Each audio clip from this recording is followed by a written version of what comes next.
এখন ছোটদের একটা খুব কমন সমস্যা, সেটা হচ্ছে যে চুল পেকে যাচ্ছে। আমি দেখছি পার্লারে অনেকেই আসো, অনেক অল্প বয়স, একদম টিনেজার বললেও ভুল হবে, তার থেকেও ছোট যারা, তাদেরও কিন্তু চুল পেকে যাচ্ছে। দেখুন চুল পাকার এখন অনেক রকম, হয়তো কিছু হেরিডিটি ডিপেন্ড করে, কিছু আমাদের খাওয়া দাওয়া ডিপেন্ড করে, ঠিক আছে? খাওয়া দাওয়াটাকে কন্ট্রোল করো। খাওয়া দাওয়ার ল্যাকের জন্য কিন্তু আমাদের স্কিনের ওপরই বলো, হেয়ারের ওপরই বলো, ভীষণভাবে ছোটদের এফেক্ট পড়ছে। তো তোমরা বাইরের খাবার যারা ভীষণভাবে ভালোবাসো, ছাড়তে পারছো না, তারা বাইরের খাবারটা খেও, কিন্তু কি করবে, একটুখানি তোমরা ঘরের খাবারটাও, ফাইবার জাতীয় খাবার কি ফ্রুটস, একটু ঘরোয়া খাবার খেয়ে তারপরে বাইরের খাবারটা খেও, বা সপ্তাহে একটা দিন দুটো দিন ঠিক করে নিয়ে যে এই দিন একটুখানি বাইরের খাবারটা খাবো, বাকি দিন কিন্তু ঘরের খাবার খাবো, ঠিক আছে? আমি Shrabani from Sajghar beauty creation একাডেমিতে, শ্রাবণীর বিউটি টিপসে তোমাদের সবাইকে স্বাগত।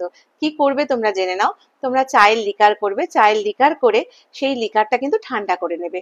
সো যেদিন শ্যাম্পু করবে, সপ্তাহে একদিন করো, দুদিন করো, হ্যাঁ, শ্যাম্পু করবে সেই দিন সেই জলটা নিয়ে যাবে, কিন্তু নিয়ে গিয়ে তোমরা শ্যাম্পু করার পরে লাস্টে ওই জলটা দিয়ে চুলটাকে ধুয়ে নেবে। যদি মনে হয় শ্যাম্পু করতে পারছো না, তাহলে এমনি যেদিন ধরো পুরো চুল যদি ধো, তাহলে সেই দিনও তোমরা কি করতে পারো, লাস্টে ওই চায়ের লিকারের জলটা দিয়ে কিন্তু চুলটা ধুয়ে নেবে। তোমরা যদি প্রত্যেক সপ্তাহে দুদিন করে অন্তত করো, 1 মাস করে দেখো, রেজাল্ট কিন্তু পাবে, ঠিক আছে? আর যদি পাও তাহলে কিন্তু অবশ্যই আমাকে জানাতে ভুলো না, কারণ তোমাদের এই কমেন্টসগুলো আমাকে ইন্সপায়ার্ড করে আরো নতুন ভিডিও বানাতে। আর চ্যানেলটা যদি ভালো লাগে তাহলে অবশ্যই সাবস্ক্রাইব করো, লাইক করতে ভুলো না।